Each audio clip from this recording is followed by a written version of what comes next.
Good afternoon, everybody. Welcome. My name is Scott Taylor. I'm the Dean of the Pardee School of Global Studies. It's delightful to see all of you here this afternoon to honor our colleague, Professor Vivien Schmidt, the Jean Monnet Professor of European Integration, Professor of International Relations in the Pardee School, and Professor of Political Science. This afternoon, Professor Schmidt will be speaking on the Rhetoric of Discontent, Transatlantic Perspectives on Populism. Just a note, we will, following Professor Schmidt's lecture, we will not engage in a Q&A, but we will go out to the Galleria for a gala reception. There'll be a chance to continue the celebration out there and engage in some discussion following her remarks. This is not a retirement party or a last lecture, but rather a chance to celebrate a first lecture of this new phase of Vivien Schmidt's exceptional scholarly career. Professor Schmidt came to BU in 1998 after starting her career at UMass Boston. She came as a full professor, and if I'm not mistaken, the first woman full professor in what became the Pardee School. In her 25 years, more than 25 years at BU, and throughout her illustrious career, she has written and edited more books and articles than one can count. I encourage you to look at her CV. It is amazing and daunting, a career of remarkable and deeply impactful scholarship. She's a much beloved and sought-after teacher, and served as the founding director of BU, now Pardee's Center for the Study of Europe. My colleague, Professor Kaya Schilde, who is the Jean Monnet Chair in European Security and Defense and currently the director of the Center for the Study of Europe, will say more about Professor Schmidt in a moment.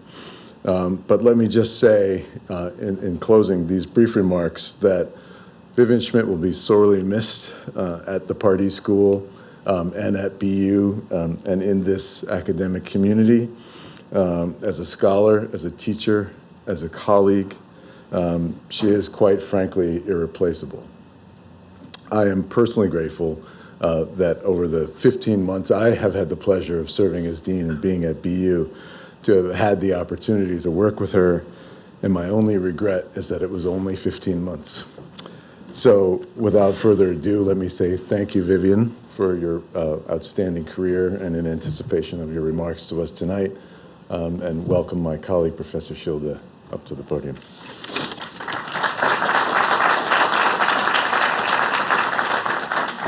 All right.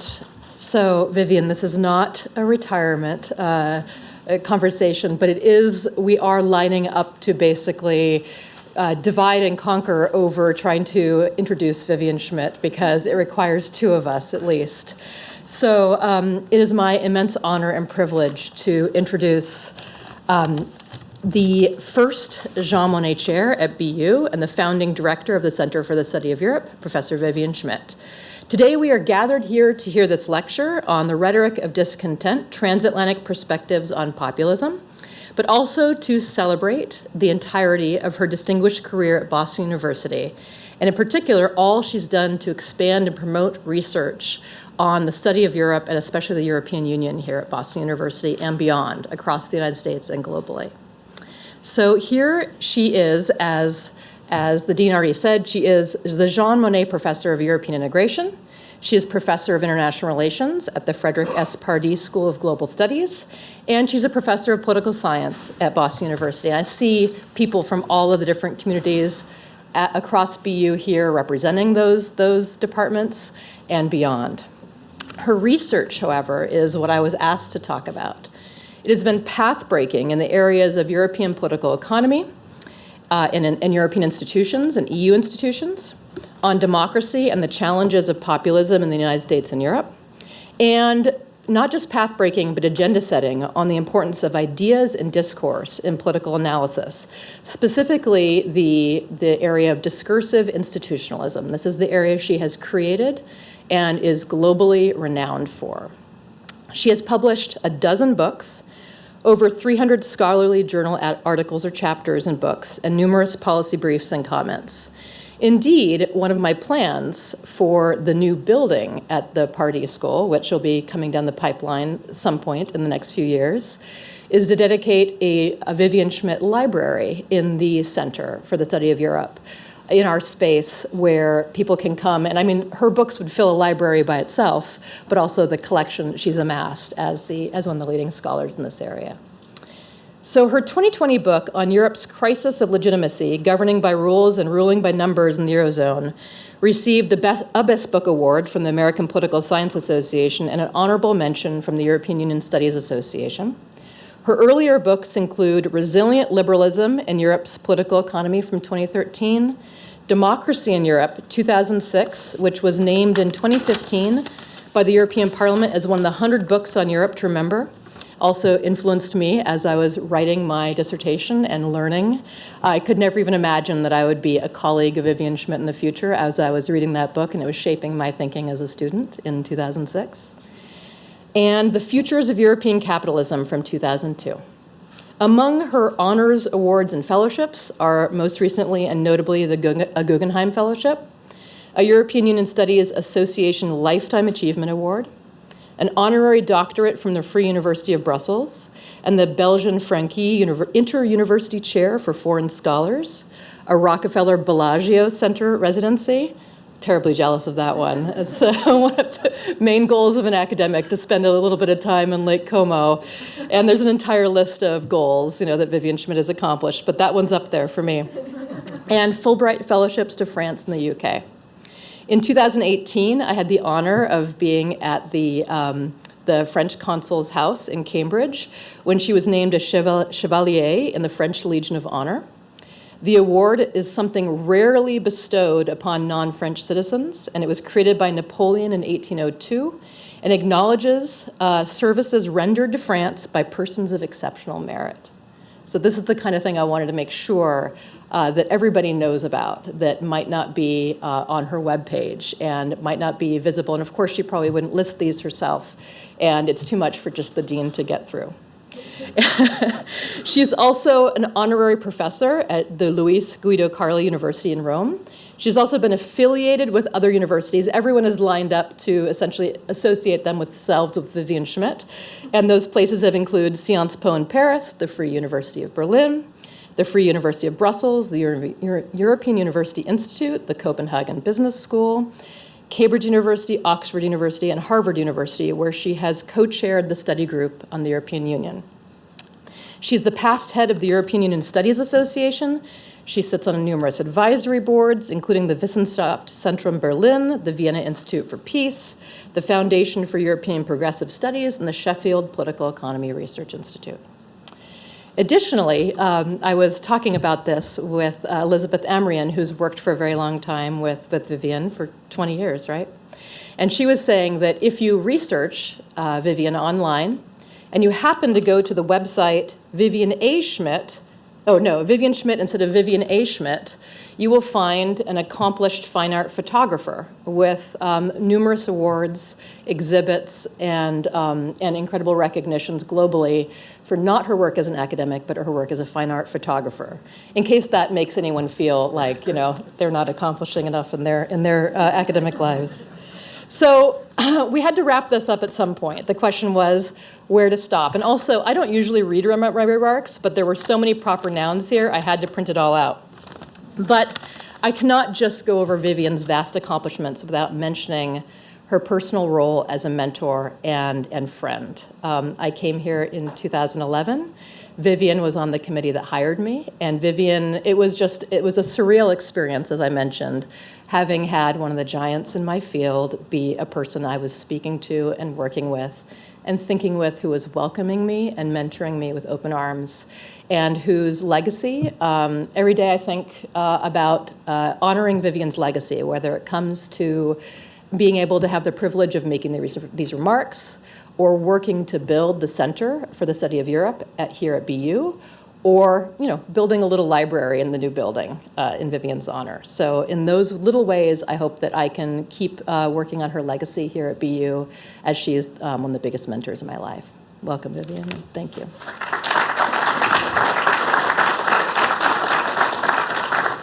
All good? Okay. Everything ready? Okay, great.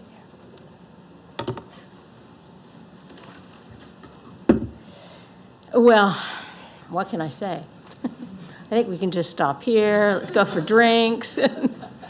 Anyway, thanks so much for these wonderful, wonderful introductory remarks. I should say that I considered wearing my Légion d'honneur medal, but I decided not. But the nice thing about the Légion d'honneur is it's just this little red ribbon, and I figured, okay, I have to wear it. But I never expected it to mention tonight, but anyway.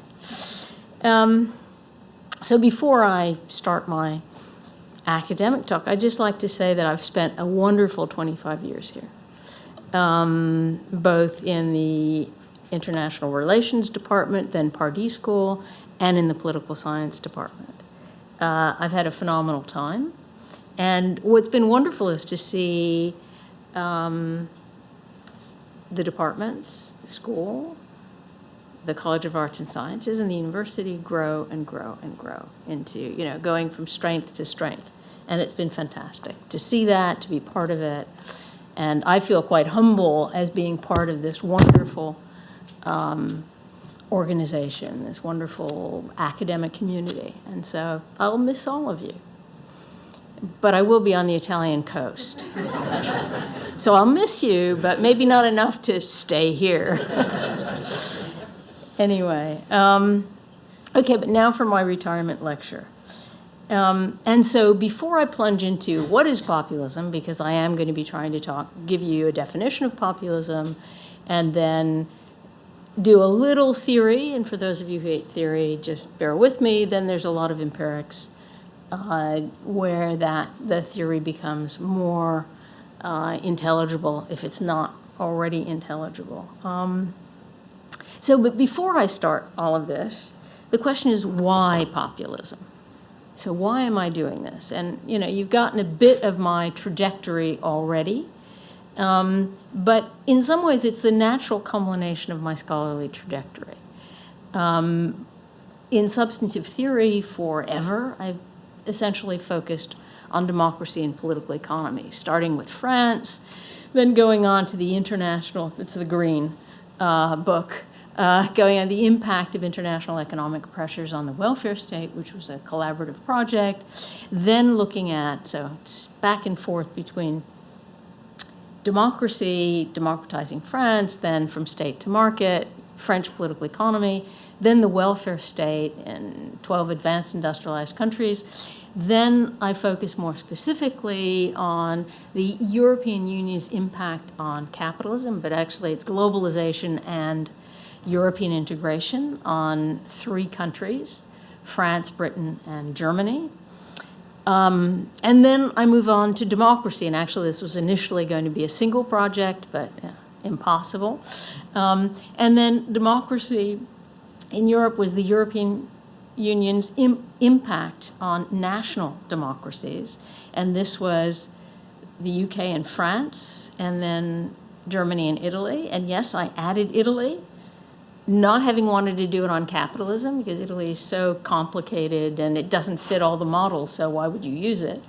Good political science research approach. But you couldn't leave it out. And then, of course, I did have to go to Italy then, right? Good food, wine, what? France was pretty good too. Okay, and then a sort of a more general topic on, but also, again, ideas and all the rest, on the impact of neoliberalism on European political economies. And then my last book, my latest book, has been on basically the impact of the Eurozone crisis and Europe's crisis of legitimacy, which is all about governing by rules and ruling by numbers in the Eurozone. And that's something that I've been focusing on, still on European economic governance, the problems of fiscal policy and the rest. But I'm not talking about that tonight, so it's a good thing. But in addition to my substantive theory, I've also been focused on methodological theory, and this is about ideas and discourse in political analysis, a discursive institutionalist perspective, and that is the title of the book that I've been trying to complete since I got a contract from Oxford in 2011. Just for those of you who worried about how long it might take, 2011. It's almost done. almost. And my first month as a retirement, I'm promising myself that it will be done. But anyway, and what I should say, sort of as background, for those of you doing your master's theses or PhDs, my interest goes back to my PhD, which was way too large, took way too long, and was on the philosophy of science and its implications for the social sciences, and in particular political science. Yeah, a title that's too long and a dissertation that was too long, both in terms of length and in the time it took me. Okay, so just to feel good, PhD students, it doesn't matter. It never got published, except for articles. And that's to say, even if you struggle with the PhD, in the end, you finish it. And then it still becomes a very important basis for the future. And that was essentially, and what I took away from that, I basically argued that look at what philosophers of science do rather than what they say, and you see they use a pluralism of methods, the different methods of the social sciences to explain science. So why would you use only one particular approach when they use law-like approaches, systemic, historical, and interpretive? And so after years and years in a very dark room in front of a small screen, oh no, I think it may even have been before the screens, but in a very dark room, I thought, I've been doing political theory so long, but I work on France too. And off I went to France to do as you can see, the Democratizing France book. And that was fine because I could be a methodological pluralist until the mid-1990s, when the so-called methodological, I call them that, the methodological wars start, and then you either have to do rational choice institutionalism focused on interest-based logics, or you have to do historical institutionalism focused on path-dependent, sort of the rules and regularities of path-dependent logics. And that was fine with me, I would do that, but where was the politics? Where were the ideas, the discourse that I was the interpretation, history and interpretation, politics.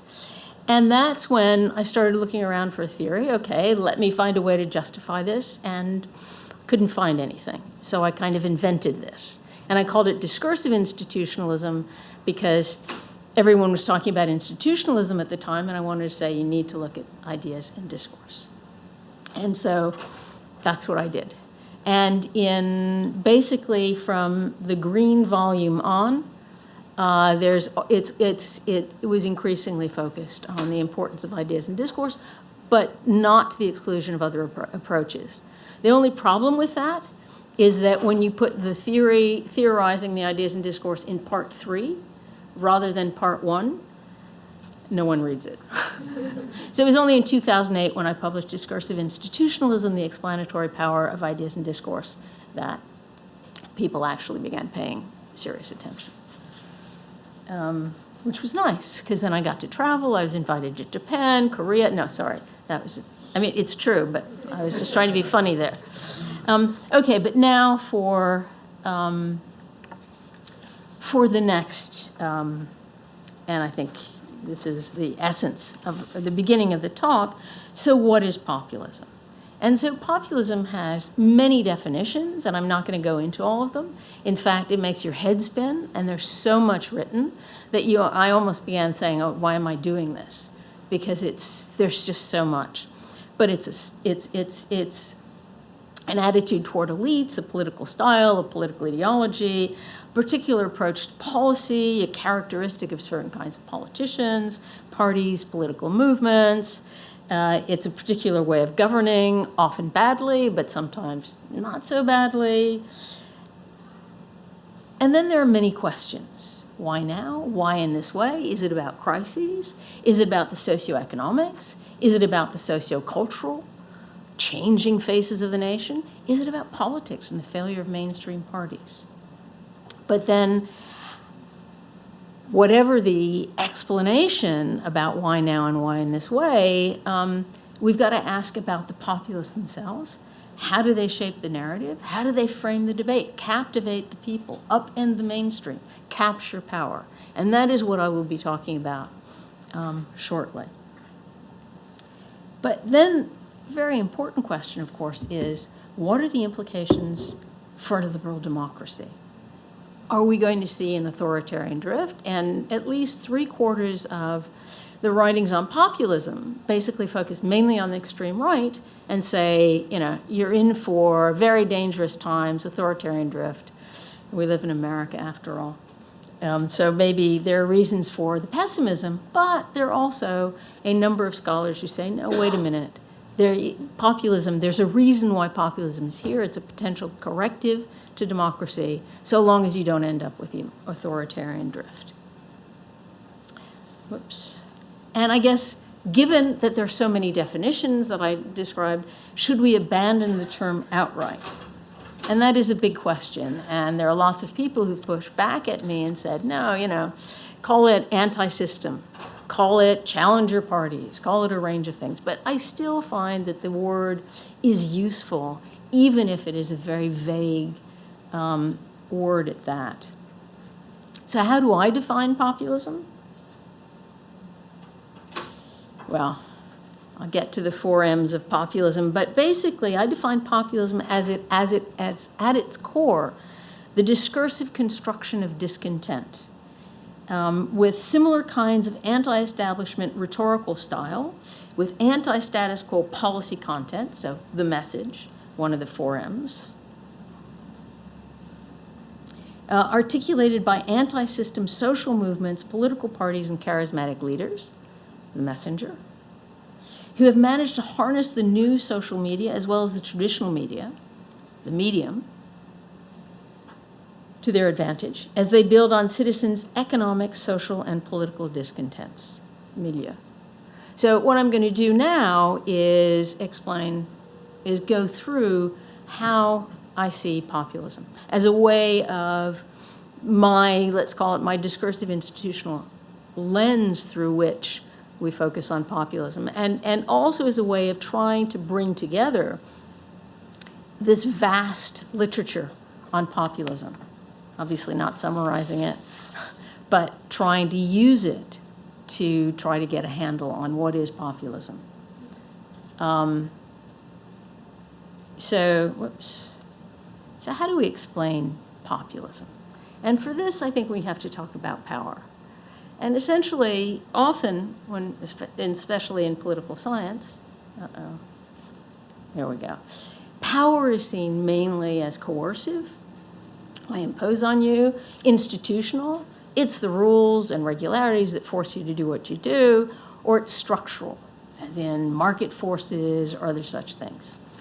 But I would argue, yes, these are all very real and important, but I would argue that there's also something called ideational and discursive power. And for me, and this is at the essence of my discursive institutionalist approach, is persuasive power through ideas and discourse. And if you're talking about populism, they don't have coercive power in beginning. These anti-system parties and challenger parties, they don't fit in the institutional realm. And certainly they feel buffeted about by the structural forces. And yet, so how do populists actually do anything? How do they get there unless it's about persuasive power through ideas and discourse? But it's not just persuasive power. There are also things one can think about coercive power over ideas and discourse. And that's generally, we think about it of the powers that be, who can essentially control the media, et cetera. But you could also talk about social movements that can shame governments into changing their approach, and that's also a coercive power over ideas. And then structural or institutional power in ideas. Institutional power in ideas is basically in the laws, in the rules, in the institutions, that sort of these ideas, someone persuades others to accept them, but then they're institutionalized in the institutions. And then the structuring power in ideas is also, it's what Foucault talks about and Bourdieu talks about, but it's blinded by your ideas. It's ideology of a kind. And that, too, is very much part of that. And if you ask what makes populism so effective, it's not just that it can persuade people, but at some point people become essentially structured by those ideas. If you just look at conspiracy theorists, and that's pretty far out, but okay, but then I still haven't gotten to how we explain populism and what are the mechanisms, the logics and mechanisms that get us there. And for that, so I was asked to write a paper. So I've written a number of articles on populism. And the latest one, and that's what's really here, is I was asked to do an article on populist agenda setting. And I said, sure. And then I started thinking, what is populist agenda setting? And then I looked at all the policy literature on agenda setting, and I couldn't find anything.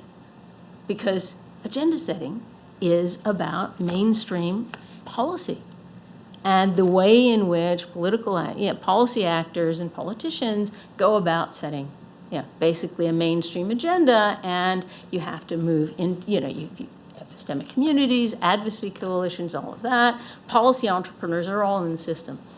How do populists affect agenda? So I thought, okay, let's start repurposing not just the policy literature, but comparative politics and all of the literature and looking at them. And so if we think about the populist logics, it's counter-narratives, it's alternative frames and alternative worldviews that are involved, and it's anti-system advocacy coalitions, challenger parties, populist policy entrepreneurs, if you will. And what are the mechanisms? And the mechanisms, then I had to read a lot of policy literature on that. And what was interesting is that there are mechanisms to identify. So identification, and I'm not going to go on about this, but identification is creating conceptual anchors that help people identify with the sort of a populist message and messenger. And so that's there are a number of terms in the literature: coalition magnets, empty signifiers, frameworks of reference, and they're all ways in which I'll be giving you examples, but take the term Brexit's take back control. That's a kind of conceptual anchor, and lots of people from very different areas and interests can all sort of rally around it, and that's the kind of thing for identification. Reinvention. Reinvention is taking the elements of old ideas and using bricolage to invent new ones. And I'm going to give you examples of this later, so I'm not going to go on at great length about this. Or it's about cultural repertoires, iterative processes where you get different practices, discursive practices. Then dissemination, anyone who does international relations knows this. It's diffusion, it's dissemination, transmission, translation. It's all the way in which ideas spread. And then finally, learning is a term that I hate, but it's used in the literature everywhere, sometimes with explanation, sometimes no. This is about learning. Okay, so I use all of these to talk about the mechanisms. Okay, so that was the theory. For those of you who hate theory, now we go on to the examples. So, okay, shaping the narrative. And this is the message. So first, it's about a style of discourse. And much of the literature focuses on the style first. It's an us versus them rhetorical style. It's anti-liberal democracy because it's about the people without intermediate institutions. It's sort of the leader and the people. It's me speaking for them. But it's not just that. It's also about post-truth politics. The very technical word bullshit. There's a good political science book on this, on bullshit, by Harry Frankfurt. But lies, fake news, and I mean, it's really interesting also to look at the psychology literature on the way in which lies, actually, even if you know it's a lie, you still half believe it. And lots of the lots of the kind of populist messages have lies that people even know, yeah, well, they're exaggerating. You know, think about Trump. What's the word he used? Truthful exaggeration or something like that, where, you know, he says, people want to think big, so I'm going to let them think big. I guess his latest real estate dealings, you know, maybe he thought a little too big, but okay, it's lies, it's also fake news. But it's not just a style of discourse, which is really the same largely across, and it's also important to note that whereas that post-truth politics, some populists use it to a tremendous extent and others to a lesser extent. And here, it's also about the content of the discourse, and here there are tremendous variations. And you can go from the extremes on the left to the extremes on the right, and in between it's something I call the radical center, but I thought I'd spare you on that one. But the extremes to the right tend to be, it's exclusive, it's about identity and culture, and I'll go into detail later on what I mean by this. And then the extremes on the left, it's much more inclusive, it's more universal, about human rights and stuff, but it's also focused mainly on class and economics. And there are tremendous differences if you look at the kinds of party platforms, if you look at what populists say, very, very different. And it's important to see these differences. And here, importantly, it's about mechanisms of identification and reinvention in populism. So globalization is one of those anchoring concepts for identification. You know, for a wide range of peoples, on the extremes of the right and the left, but actually even in the center, globalization has become a kind of empty signifier, something where you can upload all sorts of thoughts in there that make for very, you know, coalitions of people with very different ideas. Take back control, I've already mentioned, for Brexit. But, you know, think about Theresa May, Prime Minister Theresa May. When asked, so what does Brexit mean? She said, Brexit means Brexit. Yeah, what does that mean? But that's the whole point. It rallies around masses of people to say, yeah, Brexit means Brexit. And it gives her the option, the ability to say, just to interpret it in any way she wants. That's how important these mechanisms of identification are. But then there's also something that I'm calling reinvention and its processes of bricolage. Think about Pim Fortuyn, sort of one of the first successful populists in the Netherlands in the early 2000s, who sort of bursts on the scene and sort of anti-Muslim, anti-Islam. And he basically says, the Netherlands is a tolerant society. Therefore, we have to be intolerant of the intolerant in order to maintain our tolerance. What? But that really works. And that's a kind of bricolage. She's taking the elements of Dutch history and values, etc., and turning it inside out, really. And Marine Le Pen, and in France, and Matteo Salvini, again, use, in this case, reinvention by bricolage, where Marine Le Pen takes the party from a hard right extreme to still an extreme right, but one where she rebrands it and she tries to normalize it, and instead of the kind of racist talk of her father, racism and anti-Semitism of Papa, Jean-Marie Le Pen, she basically says, no, we're trying to maintain the values of our society, our liberal society, and thus, again, kind of intolerant of the intolerant. In this case, it's French Republican values. And look at the mainstream. All they're doing is catering to multiculturalism and Islamization and terrorism. So again, using things and sort of turning them around. And this is about bricolage, because she's saying, I'm the one who can capture the symbols of Joan of Arc and all the French, deep symbols. And Matteo Salvini, brilliant, takes a basically racist, anti-Southern Italian party that's a regional party and turns it to a national party. And now, instead of saying we hate the Southern Italians, he says we hate those farther south. meaning immigrants, refugees from Africa, North Africa, Sub-Saharan Africa. Brilliant in the way they sort of normalize themselves, so much so that they become seen as banal. You know, Marine Le Pen, Papa Le Pen had been seen as very much on the extremes. By 2013, 30% of the French electorate said that she was banal, that her ideas were banal. And now we're up to 40% in the last presidential election. So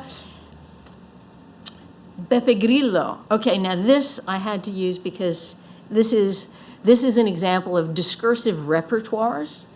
Beppe Grillo, a comedian who essentially establishes the five-star movement in Italy, and it's a kind of, this is what I call radical center, because it takes from the extreme right and the extreme left, but it's actually more extreme left. But Beppe Grillo, between, I think it was 2007 and 2013, he had rallies in the piazza, and he would put pictures up of politicians, and then he would have everyone shout in unison, "Go F you." Okay, now, anyway, Waffa is what they were called. And these were sort of performative moments. He's a comedian, everyone laughs, they think it's great fun, but it's essentially, it's creating a discourse about how corrupt the politicians are, you know, and they should go to hell, put more impolitely. So that's for the message. I'm going to go a little faster to get to. And in terms of messages, and this is, it's also symbols. It's visual props. So my favorite one is the one with the Native American chief, which is was an Italian Northern League poster using political correctness against itself. It was in the 2009 European parliamentary election campaign. And so the Native American chief is in full headdress, and the cut line reads, "They were subject to immigration, and now they are on reservations." Brilliant.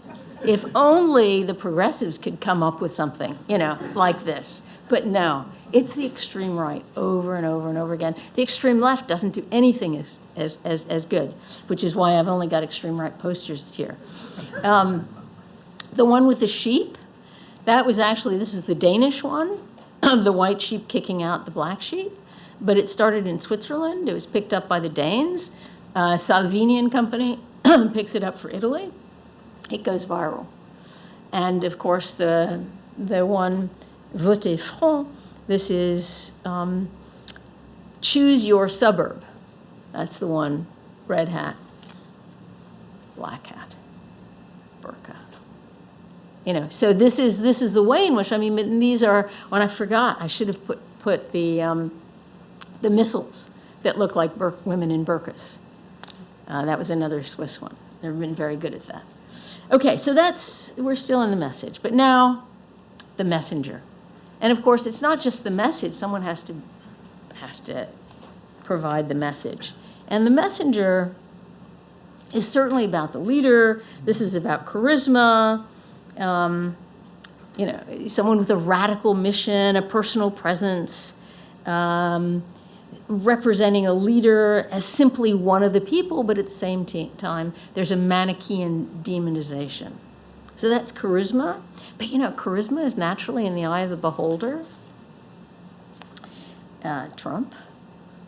Beppe Grillo, who's a comedian.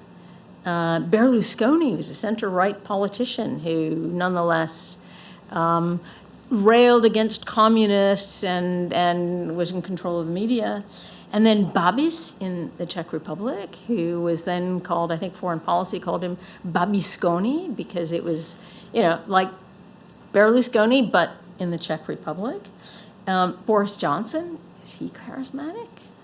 And Kaczynski, twin, number 2. Poland, you know, the man who lived with his mother and his cat until the mother died and then the cat died.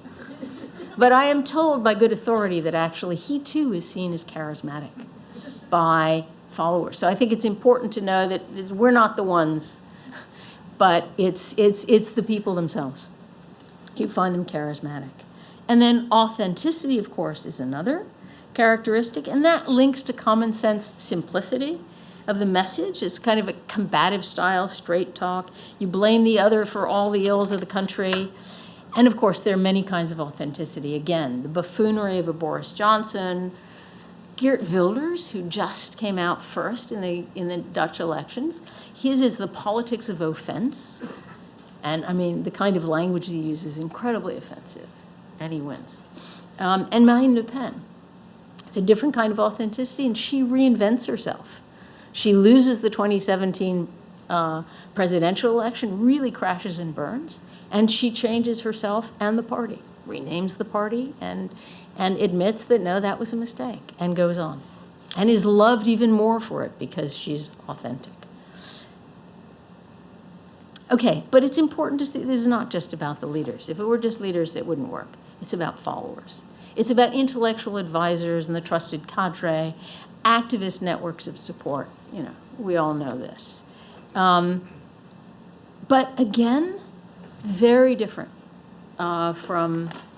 very different in terms of the extreme right and the extreme left. So I briefly mentioned this before, but the extreme right is nationalist, anti-immigration. It's all about welfare chauvinism. Yeah, we like welfare, which is an important piece against, you know, globalization, neoliberalism, but it's only for us. That's welfare chauvinism. But it's also anti-minority rights. It's anti-LGBTQ. It's often anti-abortion as well, and increasingly climate skepticism. Or when it's not climate skepticism, it's, yeah, we think the climate is important, but just in our national borders. And we want, you know, pastoral, rural beauty, and we're not going to pay attention to anything else. Versus the extreme left that tends to be much more universalist, in favor of human rights, very much pro-climate. And what's interesting, though, is that the EU for the Europeans was initially, on the extremes of the right and the left, was very bad. Massive Euroscepticism, anti-EU.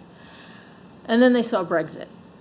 So before 2016, it was all going to be, well, and then in 2016, when Brexit happens, Marine Le Pen says it's going to be Frexit, the Sweden Democrats say it's going to be Swexit, and I can't think of all the other, you know, Nexit, is that the Netherlands, or Dexit for Germany? Anyway, by 2018, they've all switched because they've watched 2018, 2019, they've watched the horror show of Brexit, or at least what they saw as a horror show. I suppose in the UK they didn't, well, they did, half the country saw it as a horror show. But so that's an interesting shift there. But so it's, okay, we're not leaving the EU, we may not even leave the euro, but we want another EU. One of our, and especially on the extreme right, are our morals and values. And this is Orban and Kaczynski, et cetera. So just to give you a sense, who's advising these messengers?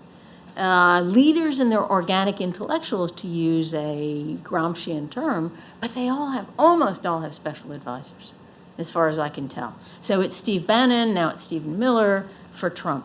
For Beppe Grillo, it was Gianroberto Casaleggio, who then died and his son took over, Davide. And for Marine Le Pen, it was Filippo, until the disastrous 2017 election when she crashed and burned, and then he left and formed his own party. Okay, but it's not enough to talk about the message and the messenger. The medium is also important. You know, the medium is the message, as Marshall McLuhan said, but the medium, of course, is social media and traditional. Doesn't want to move. There we go.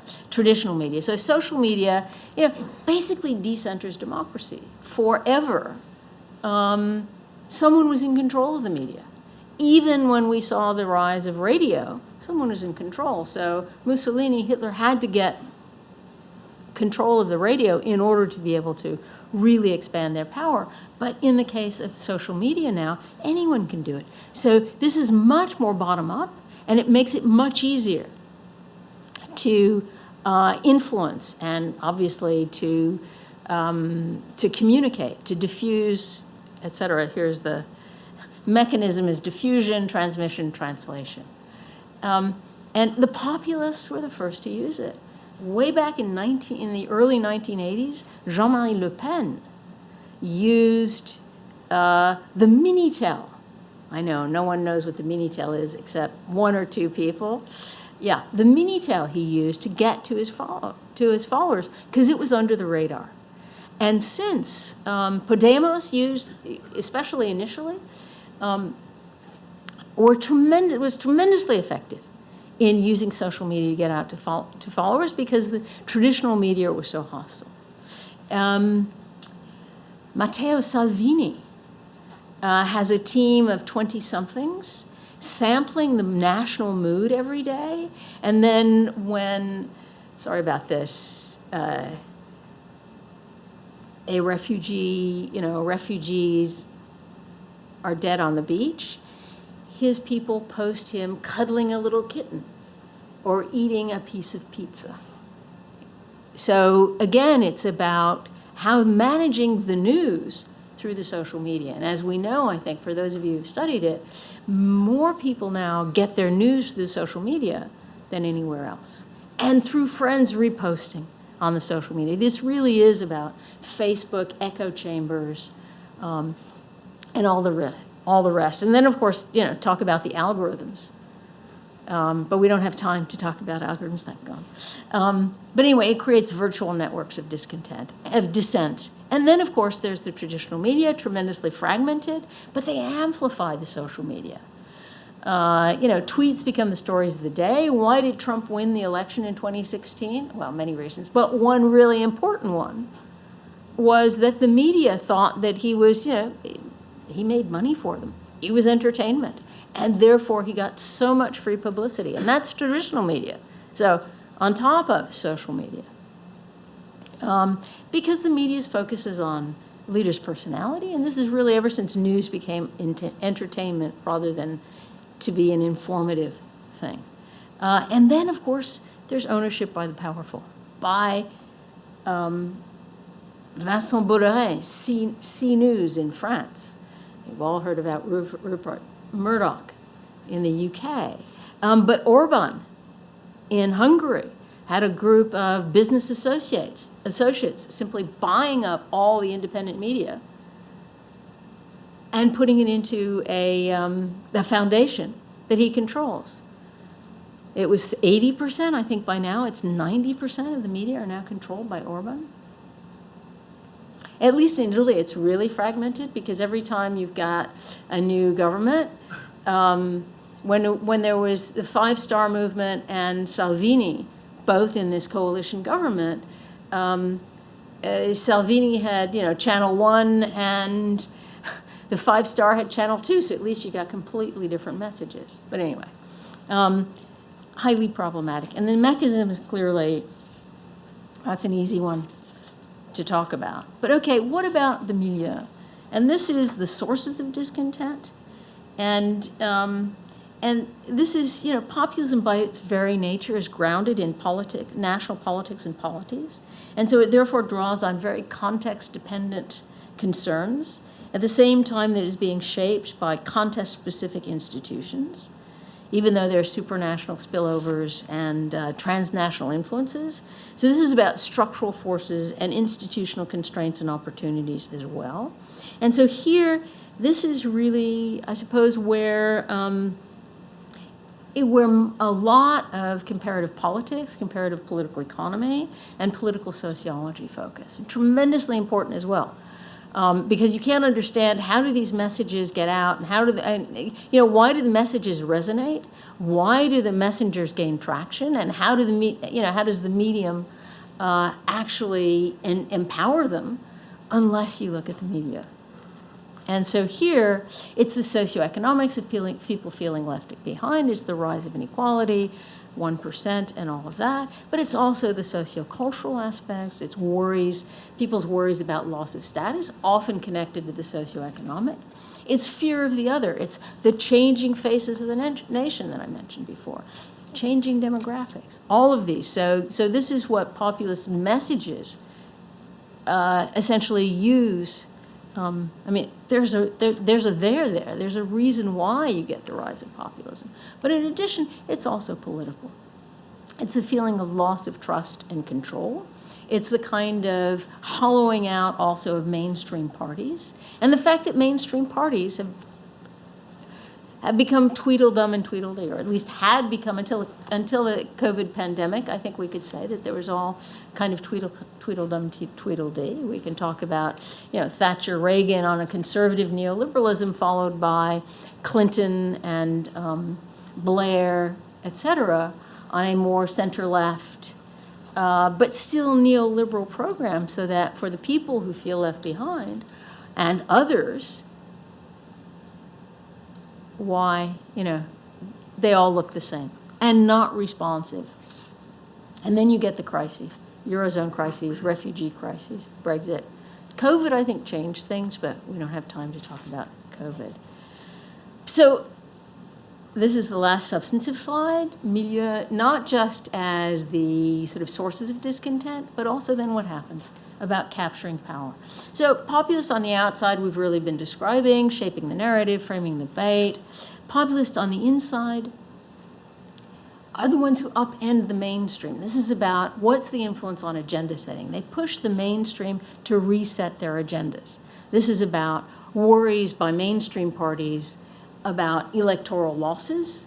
So they scramble to pick up the extreme right in particular messages, even if they're on the extreme, even if they're on the center left.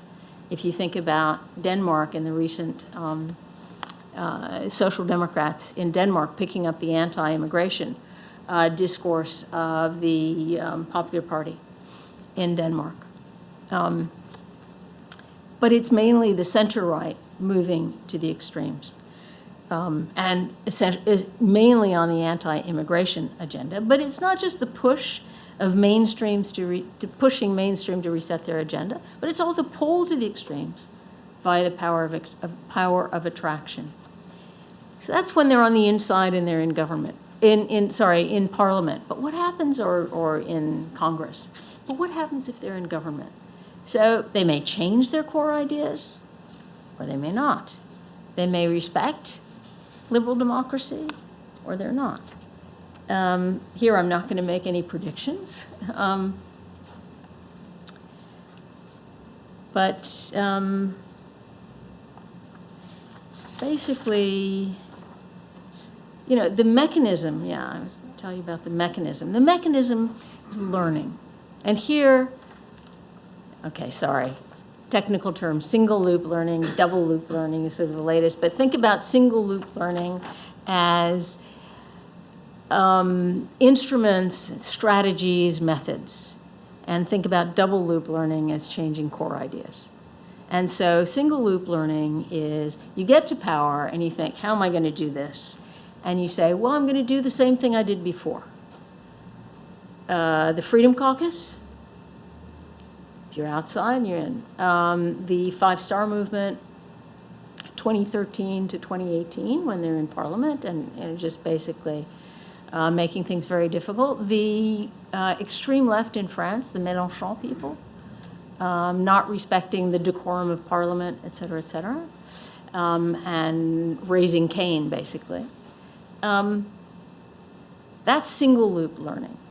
You could also, I think, argue that Orban and Kaczynski in Hungary and Poland, but in particular in Hungary, Orban says, finally I'm in power, let me keep that power. And essentially undermines the institutions of liberal democracy.